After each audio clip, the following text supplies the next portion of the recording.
am the Director of Admissions for the West Coast for Lafayette College. With me is Scott Hummel. Dr. Hummel oversees all of engineering. He is the Director of Engineering at Lafayette College. We are going to be talking to you about Lafayette, about STEM at Lafayette, and in more detail, engineering at Lafayette. So happy that you're here. And without further ado, I will pass it over to you, Scott. Thanks so much, Kathleen. And I'd like to welcome all of you to this session. Behind me is the engineering building that we are adding the 5th floor to, so you can see the nice renovation that's going to begin next summer to the engineering facility. I'm going to share my screen with you, and we'll start from there, and we will go through the presentation. So at Lafayette College, so we have a variety of majors, and before we get into the details of the major programs, what I really want to do is talk about STEM in general, engineering in general, because one of the things I find is when I'm giving an information session, sometimes, particularly in engineering, students may find themselves in that engineering info session because they're good in math and science, and a family member, a guidance counselor, a teacher said, hey, you're really good at math and science. Why don't you go check out the STEM programs at Lafayette College? And here you find yourself in these programs and you're not really sure what they're all about. So let's start there, and then we'll take a deep dive.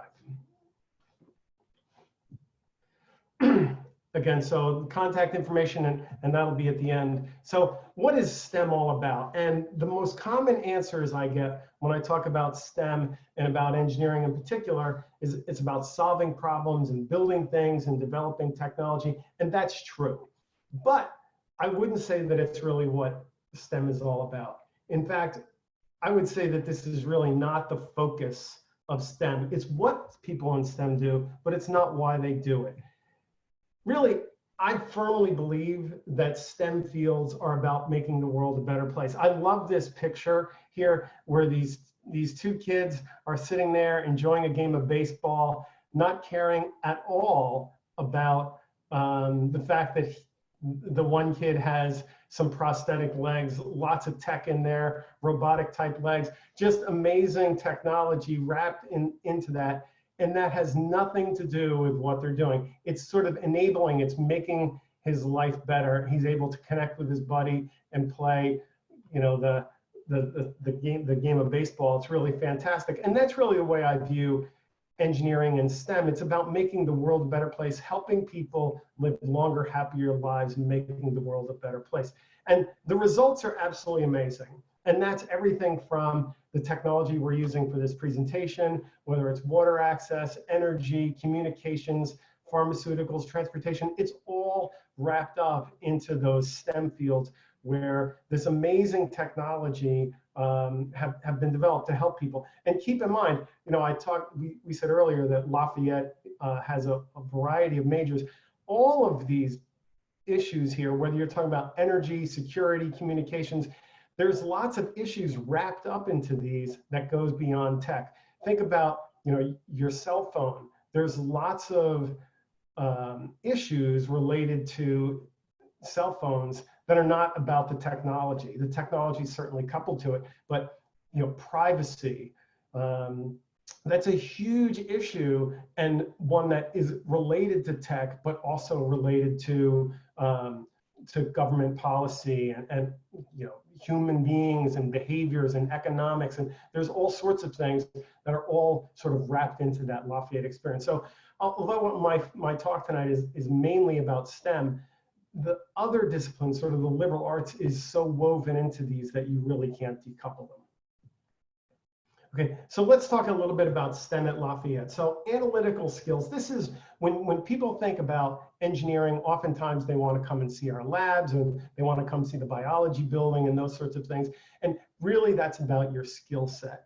The truth is, whether you come to Lafayette or you go to one of the other schools that you're considering, the analytical skills that you're going to get at any of those schools, honestly, are probably pretty good, to be honest with you. It's difficult for us to say, oh, well, we're better at, you know, using confocal microscopes, or we're better at this. that's kind of in the margins. What I would say though is that where Lafayette really excels is in mindset. And the mindset is what really companies are looking for graduates for. So you think about this, when a company comes to recruit, what they're really looking for is the next generation of leaders. People that can run a microscope, that's pretty easy to find. Really what they want is people that can innovate, create, that can work on teams, that can lead, that are going to be the next generation of leaders for their corporation. And that's really that intersection of engineering and the liberal arts, or really STEM and the liberal arts, sort of where those things come together. And so you have the ability to really think creatively that the liberal arts gives you, and critically that the liberal arts give you, and that can-do know-how of engineering and STEM, and that intersection is really what Lafayette is all about. So it's about sort of that, combining that skill set and the mindset together. So let's, now that we've sort of looked at it at the 100,000 foot level, let's start drilling down about what makes Lafayette a distinctive place. So we're going to talk about each one of these areas as I go along. So we'll talk about the degree offerings, some study abroad opportunities, research and projects as well. But first, let's talk a little bit about how Lafayette, what sort of shapes Lafayette. So one thing is, Lafayette is undergraduate only. Let me repeat that. There is not a graduate student on the entire campus. So if you're able to come to Lafayette over the next year and visit the campus, everything you see is for the Lafayette, is for the undergraduate experience, to serve the students. It's not like we have master's and PhD students that are using those labs. And be careful of this as a student that's sort of looking for a college or university. You're brought up on these tours, you see this fantastic lab that is just amazing, and the next time you go on that lab is when you're a graduate student. That's not the way it works at Lafayette. Everything is for the undergraduate experience. So keep that in mind as I'm talking tonight, and as you're thinking about questions, that everything is for that undergraduate experience. Okay, so let's talk about the degree offerings. So at Lafayette, we have 4 divisions of the college, 4 separate units within the institution, and they're in the humanities, the social sciences, the natural sciences, or the sciences, and engineering. So let's look at some of the majors in each of those divisions. Now, this is not a comprehensive list by any means of all of the programs, but it'll at least give you a sense of the breadth of programs that are offered. So in the humanities, our English department was the first English department in the country. Lafayette has been in existence since 1826. The history of the college is really fascinating, with the Marquis de Lafayette, if you're familiar with the musical Hamilton. Lafayette played a key role, and Lafayette came through this area, through the entire country in 1826 to celebrate the 50th anniversary of the country, and that's when the college was founded. So that's how we ended up with the name Lafayette. But English is certainly a big part of the humanities, philosophy, religion, all of the foreign languages. We have programs in German and French and Spanish, among others. So lots of majors in the humanities. In the social sciences, there's an incomplete list I'll add here, but these are some of the majors that we have. Again, nice breadth of programs. In the sciences, we have biology, chemistry, and then a combined degree of biochem. We have a mathematics degree, of course. There's also a combined math and econ degree, which is a great degree that students take. We have geology and environmental science, computer science, physics, and psychology. Then in engineering, we have sort of the big 4, as I like to call them. So it's electrical, computer, electrical and computer, mechanical, civil, and chemical engineering. Those are kind of the big 4 cornerstone programs. And then we have interdisciplinary programs in bioengineering, robotics, and environment and energy. We also have a degree in engineering studies. That program is not an engineering degree. It is offered from the engineering division of the college, but it's not actually an engineering degree. It's a liberal arts degree, and it looks at that intersection of engineering and the liberal arts. things like city planning is a great example of what an engineering studies major might do. So you have that sort of what are the transportation networks, as well as how do the people want to interact, what are the different economic centers, and how do we want to connect them. So city planning is a big area for engineering studies majors. So this is sort of a slide that gives you a sense of the breadth of programs that we have at Lafayette. So one of the things that I want to emphasize is the ability to do minors and double majors, switching majors, and those sorts of things. So a lot of students come to Lafayette. I think a lot of students go into their undergraduate coming out of high school, and they're not really sure what they want to do. But the way most colleges and universities are set up is you apply into a major, and you get accepted into a major and into a school. Even it might be the School of Engineering or the College of Arts and Sciences. At Lafayette, we're not set up that way. You can change your major literally at will. I mean that there's really no form to apply with. There is a form that you tell us that you've decided to change your major, just so we can keep track of what you're doing. But there's no form, there's no approval process. If you want to change your major, you just start taking courses, let your advisor know, and you start, if you want to switch from English into mechanical engineering or electrical and computer engineering into economics, you can make that change at will. There's no application process at all. You can do minors and double majors as well. So most majors at the college do offer a minor. So you can, one example that I like is, say, a chemical engineer with a minor in economics. Or I'm a mechanical engineer, so a mechanical engineer with a minor in art, or a student that's in the interdisciplinary engineering program and, say, bioengineering with a, it might be a minor in theater because the student, or music because the student is into that and wants to, sort of have that experience as well. So it could be, minors are available in most fields. If you have a handful of AP credits, you can double major often as well. Like I said, switching majors is quite easy. In engineering, we offer this course, Intro to Engineering, that all students must take. And when you take the Intro to Engineering course, it's really set up to help you decide what field of engineering you would like to go in. Like I said, you can switch majors at will. So we have a lot of our students decide on their major after they arrive to Lafayette. Well over 50% of our students decide on their engineering major after they get to the college. So they decide, oh, I think I want to be a mechanical engineer. I want to be in the robotics program. So whatever they decide they want to do, they can do that after they get to after they arrive. And that Intro to Engineering course is the way to do that. So study abroad. So many of our students study abroad across all areas of the college. So, and these study abroad programs are all around the globe.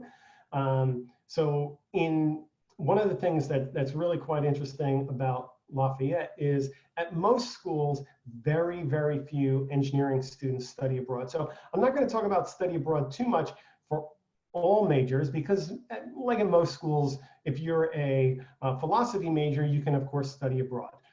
But at most colleges, if you're an engineering major, you can't study abroad. At Lafayette, that's not the case. So I'm going to focus on our engineering study abroad programs. We have two fully integrated study abroad programs for our engineers. It's in the second semester of the sophomore year. One is in Madrid and one is in Bonn, Germany. All instruction is in English. They're faculty led, so a faculty member goes along with the group. The group is usually about 25 or so students. There's no additional cost. So let me repeat that again. There's no additional cost for the engineering study abroad program. It's fully integrated into that second semester sophomore year. So whatever you would normally be paying for your tuition and room and board on campus, if you're on financial aid, that financial aid will travel with you. The trips begin and end at an airport in the eastern, in the area of where we are. So we're in Easton, Pennsylvania. So typically it starts at Newark, New Jersey, which is about an hour from us. So the trip begins and ends in Newark. We leave in January and come back in May, right? So all the classes fully count towards your engineering degree, and you still graduate in 4 years. Lafayette is absolutely a 4-year school where students graduate from the engineering programs in 4 years, and all programs really in 4 years. We are absolutely a 4-year school. When a student doesn't graduate in 4 years, which does happen periodically, but that's always not on the college. That's something that happened on the student side. A student gets sick. If you ever watched the show Modern Family, there was one of the characters, Alex, went to Caltech and she got mono 1 semester and had to disenroll. That kind of thing does happen. And so that's how you end up with a student who graduates in over 4 years. But it's never because you couldn't get into a class. I've never seen that at all at Lafayette. If you need a class to graduate, we will absolutely offer that class. And we don't overstuff classes. So it's not like, oh, well, this class is filled, so we'll just pack more students in. We don't do that. We will offer an additional section of the course.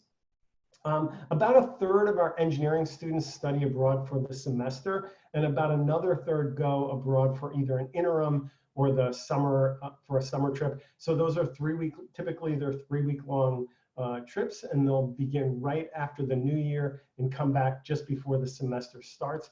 And that's the same in May, right after the semester ends, the students will go. And again, they're all around the globe, including in the US. So there's trips to, there's one that they offer in geology. It's called the Grand Staircase. So you start at Pikes Peak and go all the way to the bottom of the Grand Canyon, sort of studying the geology all the way down. There's ones in the Galapagos Islands. Those are not free or not included with Lafayette tuition. The summer and interim trips, those are additional costs. So research. You remember early in my presentation, I said that Lafayette was undergrad only. And this is where that undergrad only experience really starts to kick in. So think about this for a minute. There's 2 primary activities that faculty are engaged in. One is teaching, and the other one is research. So faculty are involved in teaching and research. That's probably 90% or more of what faculty spend their time doing.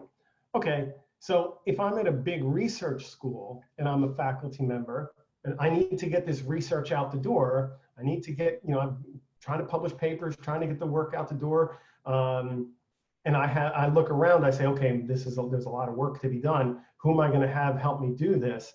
I have undergraduates, I have master's students, and I have PhD seeking students. Who am I going to pick? Of course, I'm going to pick the PhD students, and then I'm going to have a couple of master's students. And maybe I'll have an undergrad or 2. That's not the way it works at Lafayette. Why? Because we don't have graduate students. We know that if we had graduate students, we'd choose those graduate students to work with us on research. So we've chosen not to have a graduate program because we want to engage the undergraduates more. So you can absolutely do research with faculty at Lafayette. So all of our faculty are research active and are engaged in research with students. So my research is in wear of materials. I develop wear tests for surgical stainless steel that's used in the operating room to determine what are the best ways to measure the wear resistance of those materials. I have published international standards with students of mine and papers. One of my students is finishing his PhD at Princeton right now. So, that's really great. But there's no graduate students for you to compete with for those opportunities at Lafayette. In addition, there's funding available for both stipends, which is a fancy word for salary. So the college will pay you to do research with faculty and provide you housing. And that's for during the summer months and during the winter break. So some projects, and a couple of these are that are on the screen here are projects that are student-centered projects. Some are research projects. So in the upper right-hand corner, that's Professor Lindsay So, and she does work in biodiesels. So this is a really interdisciplinary project with biology, chemical engineering, the environmental studies, environmental science, and the environmental and energy program in the interdisciplinary engineering program. So basically what they're doing is they grow plants locally here in the Easton area. harvest those plants, pull the lipids or the oils out of those plants, and then use it locally for home heating oil. So it's a very small system that they've been working on, and it's incredibly efficient. It's all renewable energy, and so this is a really interesting research project that she's had some students working on. In the lower right-hand corner, that is our steel bridge team from last year. We've been the national champions 2 years in a row. So each year, the civil engineers run a project that is the steel bridge. And that bridge is assembled in 4 minutes by these students. It took them a long time to construct the bridge, to weld all the parts together and whatnot. But once it's disassembled, they can reassemble it in 3 or 4 minutes. And that can hold the weight of a full-size Chevy Suburban on that bridge right there. It's really pretty amazing. It's the lightest, least expensive, and strongest bridge at the competition 2 years in a row.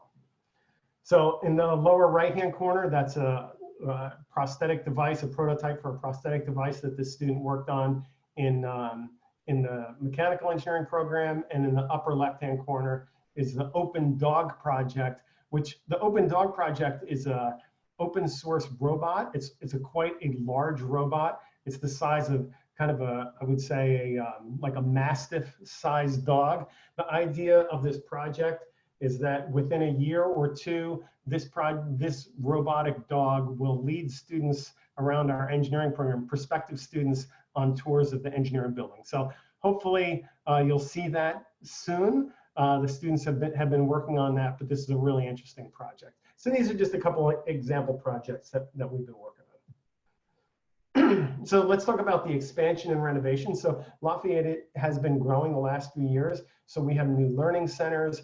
The robotics, bioengineering, environment, and energy labs have been added, as well as the interdisciplinary engineering program. There's the Leopard Works, which is a very hands-on maker space that we built. It's really fantastic. Right now, we've been making, for the last couple of weeks, we've been making face shields for the local hospitals and frontline workers in Leopard Works, making tons of those. We've made hundreds of face shields. The Rockwell Integrated Sciences Center is shown there on the left. It's this fantastic interdisciplinary science building that is really terrific. So when you're on campus, be sure to take a look at that. And there's also major renovations going on for the last couple of years inside the engineering building, and they will continue next summer. Like I said, the background behind me is the addition that we're putting on the engineering building. We're also putting in new dorms. I was on campus just yesterday, and these dorms are being built. You can see the brick building right in the front there. So those buildings are well underway. They'll be ready for September when we reopen, and we're really we're really excited about that. So some fast facts about the college, and then I'm going to pass it back to Kathleen, who will take care of some other interesting facts for you. So engineering is ranked 13th in the country overall by US News for non-PhD granting institutions. We have about a 75% retention rate within STEM majors. What that means is, of the students that come to Lafayette and start in a STEM field, about 75% of the students finish in a STEM field. The other 25% don't leave Lafayette. They might go to humanities or social sciences, but there's, like I said, there's a lot of movement across the campus. So because of our open policy on changing majors. So we're really happy with 75%. We don't want it to be really any higher than that, because what we want is this free flow of students. Nationally, we're recognized for gender diversity within our engineering programs. We're in the top 20 nationally for percentage of women students, and top 10 nationally for women on the faculty. About 85% of our students graduate in 4 years. We talked about that earlier. 98% job placement rate, and I'm not talking about working as an Amazon picker. Nothing wrong with that, but that's not why you come and get a STEM degree at Lafayette. So we have about a 98% placement rate in permanent jobs in the area where the person studied, as well as about 75% of the students who come to Lafayette and apply to med school who have a 3.6 GPA when they graduate. About 75% are accepted, and about 64% med school acceptance for GPAs of 3.2 to 3.6. So those are really great numbers. And now I'm going to turn it over to Kathleen, who is going to talk about some of these other issues. Kathleen. Thank you, Scott. I was trying to answer a number of your questions as I was listening to your presentation. So a little bit about Lafayette. So we are in Easton, Pennsylvania. Easton is roughly a bit under 2 hours to New York City, a bit under 2 hours to Philadelphia. We like to say we're in the middle of everywhere. So the Lehigh Valley is the third largest metropolitan area of Pennsylvania, and Easton itself is a town of about 30,000. It's very diverse, and it has all sorts of amazing places to eat, so that if you are in fact a foodie, you will be very happy to be in Easton. Lafayette itself sits up on College Hill. You can access the town of Easton by simply walking down the steps of campus. They're pretty steep, but should this have been lost on you, I'm old, and yet I can make it down those steps and make it back up again, so surely you would be able to do so as well. Lafayette students, they come from across the country and across from many other countries, which makes the campus far more interesting to have that kind of diversity. We are a Division I in NCAA athletics. We have over 200 clubs and organizations. And one of the questions asked was, are you a residential campus? We are a residential campus in the truest sense of the word. You are required to live on campus for all 4 years unless you get permission to move off senior year. And it kind of makes me laugh, because when our seniors get permission to move off, they don't move into downtown Easton, which, as I've told you, is just down those stairs, but they move literally a couple of blocks from campus. Why? Because everything is happening on campus in terms of their social life. Although we do have downtown an arts campus, so that's where our students who are taking art and music and film and media studies and theater have their classes. So we have a very robust theater, music departments. In fact, the director of the arts, Jennifer Kelly, will tell you that some of her best musicians are in fact STEM students, because often those two go together very well. So next slide, please. Which I believe is going to talk about how do you get here. So that was some of the questions as well.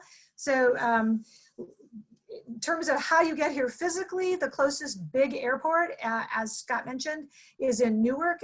You can also fly into Abe, which is about 25 minutes from campus, but it is generally more expensive. So depending on where you're coming from, it's easier to fly into the Newark airport, and that's an easy airport to get in and out of. There are buses that will take you to and from campus, the Transbridge bus. I've been at Lafayette for about a little bit under 2 years, but my daughter came from California when I was in a different career in California, and graduated from Lafayette in 2015, and she flew in and out of Newark all the time without any problem getting herself to and from campus.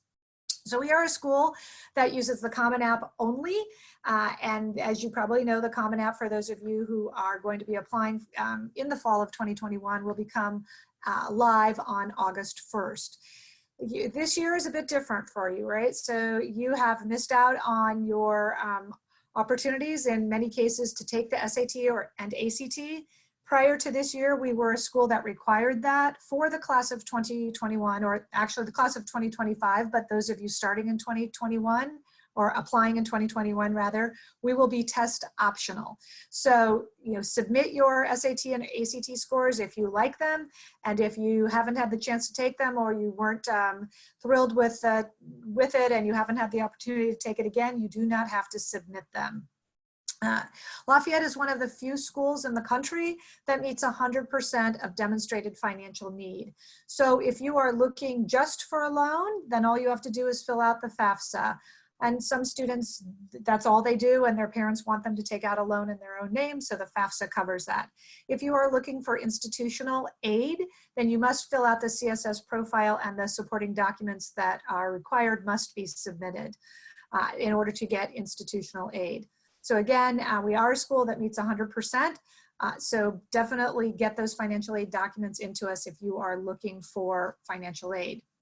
Lafayette is an early decision school. That means if you apply early decision, it is binding. This is different, as you probably know, from early action, which means a school is going to let you know a decision earlier, or rolling admissions, which is you apply and within a few weeks you get an answer. If you apply early decision to Lafayette, your deadline is November 15th, and you will hear from us by you will hear from us by December 15th. Our regular decision deadline is January 15th.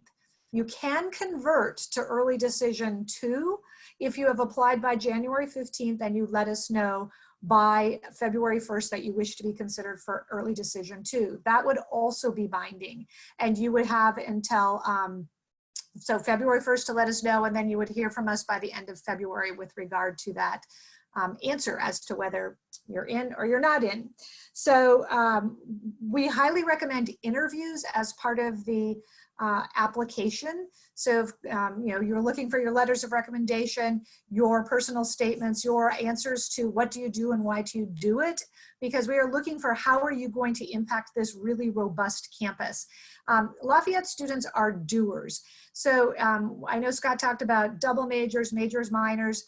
In some instances, students get dual degrees. That is, they graduate with a BA and a BS. It is possible.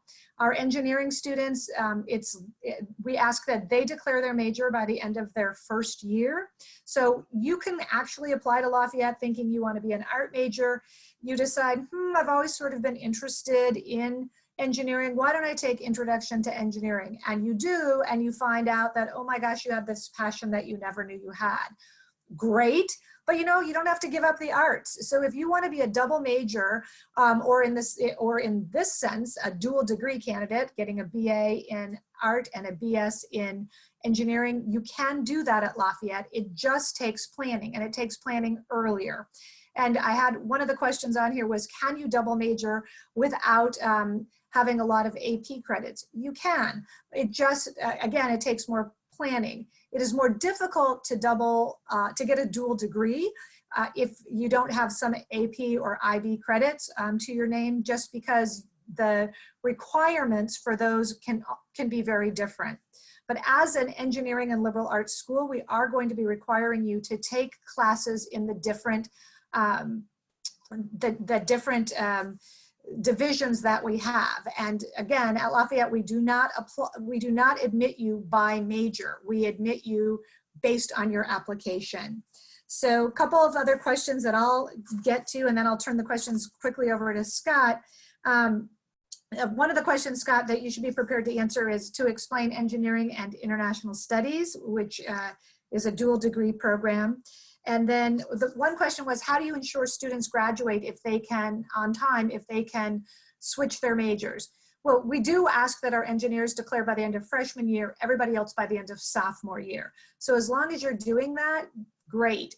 And again, with regard to studying abroad, over 60% of our students in total will study abroad, but we want to make sure whatever program you're going to has been approved by your academic advisor, because we want you, we love you, but we want you to graduate in 4 years, and I can assure you that your parents want you to graduate in 4 years.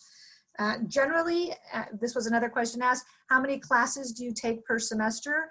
Generally, students take 4, some may take 5, and then during the interim break, students will often take a class while studying abroad. So maybe you go down to South Africa and you do reading beforehand about apartheid and you walk in Mandela's shoes.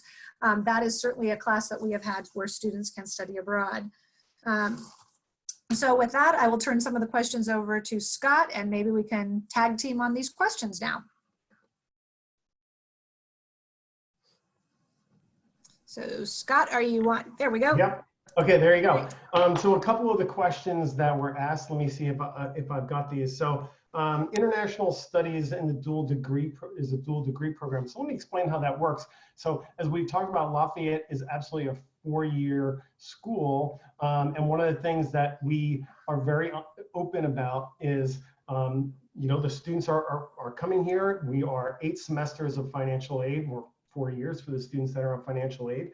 And we want to graduate in students in 4 years. So the International Studies program is a dual degree program. That means you graduate with two diplomas, okay? One will be a Bachelor of Science in Engineering, say mechanical engineering, or it could be the interdisciplinary engineering program in, say, robotics. And the other one would be International Studies. So it's 2 degrees that can take students longer than 4 years to finish, since it is 2 degrees. Now, what we do is we say it's a 5-year program, but actually I've never seen a student take more than 4 years and really 1 summer to get it done.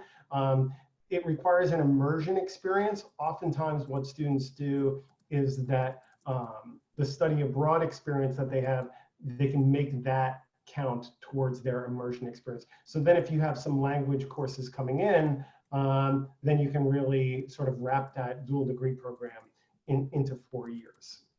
One of the questions that we had was about community engagement, and are there ways to engage the community with the engineering programs? Absolutely are. In fact, that sort of a testament to that is the head of Lafayette's community engagement program is Professor Art Kanai, who is an engineering professor. So community engagement is absolutely threaded just throughout the college, whether you're a government and law major, policy studies, economics, or civil engineering. You can absolutely get involved in the Landis Center.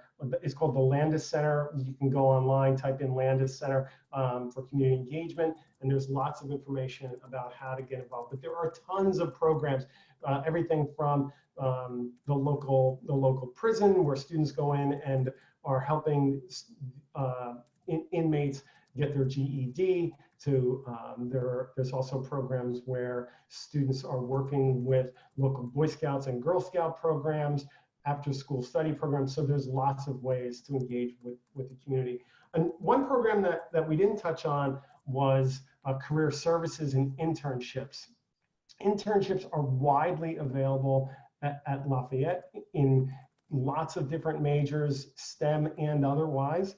There's the career services program is ranked in the top 20 in the country for all colleges and universities. This is a great program where they engage students into the career services program during the summer before they even arrive at Lafayette. So within the next month or two, we'll start to engage the incoming first-year students through the Gateway Career Center. That's why it's called the Gateway Career Center, because it's sort of the gateway onto campus, the gateway into a career. And whether that's right now we're offering micro internships. It's a difficult economy, of course, that we're all kind of looking at right now. So we've quickly developed these micro internships. They are paid, where students work a few weeks on a project within a company. Again, it's a way to have lots of students have lots of touch points with companies. But the Gateway Career Center really starts off with job shadowing experience. We call them externships. Those lead to internships. Those internships lead to permanent employment. So it really is a well-oiled machine. And again, whether you're in engineering, economics, policy studies, the opportunities are vast. Kathleen, did you have other questions that you wanted to talk about? We're really close to our time, so we have a lot of questions that are out there. I wanted to let you all know that we are not yet open, but we are doing lots and lots of virtual events. So this presentation was primarily on STEM, but Lafayette is, as we have mentioned through this, it has 4 different divisions. So there have been questions about the arts and other majors. We are happy to talk to you about them. Please email me or the admissions office. Go onto our website to get information about all these different programs that we'll be having with different professors, with students talking to you about programs, but we have lots going on virtually. So admissions@lafayette.edu. I have the coolest email address on campus, bar none. My name is Kathleen Williams, and I am WillyCat. So WILLIKAT at lafayette.edu. But we'll try to answer some more questions, but I wanted to get that out there so that you had that information. Also, please feel free to contact me personally, to contact Scott. We are both really responsive to students. So Scott, if there are some others that you wanted to tackle, I want to just get that out there. So if we don't, to those students whose questions we don't get to, they can find us later. Yeah, one of the questions that was on the feed, and there's too many to get to, but and I'll try to get to all of them later. One of them was, what about Greek life on campus? So Lafayette does have Greek life, but it's not sort of an overwhelming kind of a thing where it's sort of the epicenter. I wouldn't call it that. There is that option if that's what you're into, but it is an option among many options. We have these living centers throughout on the edge of campus. That there's one that they raise seeing eye dogs. They all have sort of an area of interest. There's one that's into making, sort of in the maker space and entrepreneurship. We do have an entrepreneurship center as well called the Dyer Center. And there's lots of these learning living groups. They're called LLCs. So there's lots of these learning living groups with lots of focus areas. So there is the Greek option, but there's also these learning living groups. And there's also sort of the standard dorm option as well. And as Kathleen was saying, they're for all four years. Housing is available on campus or right at the edge of campus, college-owned housing for all students. Right, and you cannot rush at Lafayette until you're a sophomore. So you're going to make loads of friends before you even decide whether Greek life is for you. About 1/3 of our students will go Greek, 2/3 don't. So you're certainly not a party of one if you don't want to. Other questions that you see there, Scott, that we might tackle? Let's see.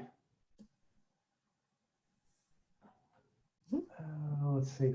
So we apologize. Yeah, so what is the diversity of Lafayette? So Lafayette became co-ed in 1972, I believe it was. So we're coming up on the 50th anniversary of being a co-ed school.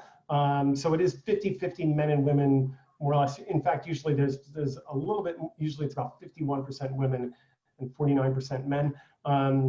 As far as underrepresented groups, Kathleen, you might know these figures better. Yep. Do you? So do you have them all? I do. So Okay. Any given year, about 30 to 35% of the students will be students who do not, who identify as being something other than Caucasian. We have about a 10% international population. If you count students who hold dual citizenships but are being educated abroad, that goes up to 16%. We certainly have diversity across the country. We have social economic diversity, but really what Lafayette is about is not our differences, which are super interesting for discussion purposes and for having a robust campus, but there is a palpable sense of community here. And when you're on campus and the students are there, there's also this energy, not like the buzz that you get in New York City when you're there and you're walking and you can feel that buzz. But when you come to campus, there is a very positive collaborative feel to it. So our students will be students who are celebrating in the victories of their friends. They are competitive, but with themselves. So we often get that question. For students who come from underrepresented areas or for first-gen students, like I'm a first-gen student, so I have a mentee who's a first-gen student at Lafayette, and a number of us have mentees who are first-gen, and there's lots of support for all of our students academically. Kathleen, one of the questions that we had was, do we have a core curriculum at Lafayette? And we do. It's called the Common Course of Study. The Common Course of Study is, like it sounds, it's common across all students, regardless of major. But interestingly, it's more of an outcomes-based Common Course of Study than an inputs base. So for example, one of the requirements is global and multiculturalism, and there are a variety of courses. So it's not like everybody's taking this one course to satisfy that requirement. For the Q requirement, the quantitative requirement, it's not like everybody's taking this one math course. There's classes in anthropology and sociology, for example, that satisfy the Q requirement. So there are courses throughout the college. There's economics courses that satisfy. So there's courses sort of throughout the college. We do have a language proficiency requirement. It's not a course requirement. If you've had your high school level 3 years of, say, Spanish or French or whatever that might be, you should be able to pass the proficiency exam when you come to Lafayette with your high school experience. If you aren't able to pass it, then you'll have to take 1 or 2 courses in order to get through the language requirement. But they are elementary. It's an elementary proficiency is the term. Right. Unless you're an international affairs major, in which case you have to become proficient in another language, which of course makes sense. Exactly. And we also have a freshman or a first year writing seminar, but you choose from, I think there's over 40 different topics you can choose from, everything Right. to dog's life, to baseball in America, to coffee, to abortion. I mean, there's just so many different topics, and that's a class of roughly 16 students who you become very close to, and you really, it's focusing on your writing. One of the things I want to finish with tonight is sort of the way Lafayette is integrated across the campus. One thing that I think we've stressed tonight is the way students in, say, engineering that might be in my classes are on the theater or in the pep band or in taking arts classes. Students that are taking the arts might take intro to engineering to help satisfy one of the requirements in the common course of study. So there's lots of different students that are working across the college. And you really get this incredibly interesting community that builds because of that.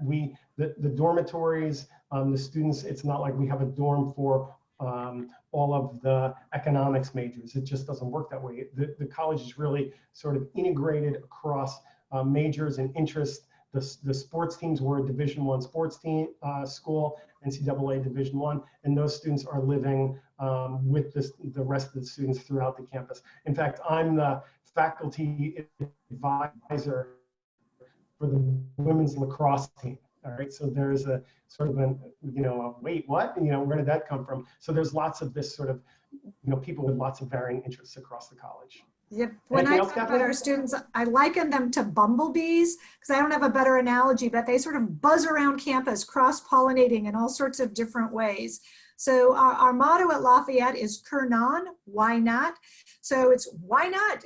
Why not explore all different aspects of what you're interested in learning and get involved in all sorts of different things. It is a campus of kids who are doers. So if you like to be involved and you like to stretch academically, then this may be a really good fit for you.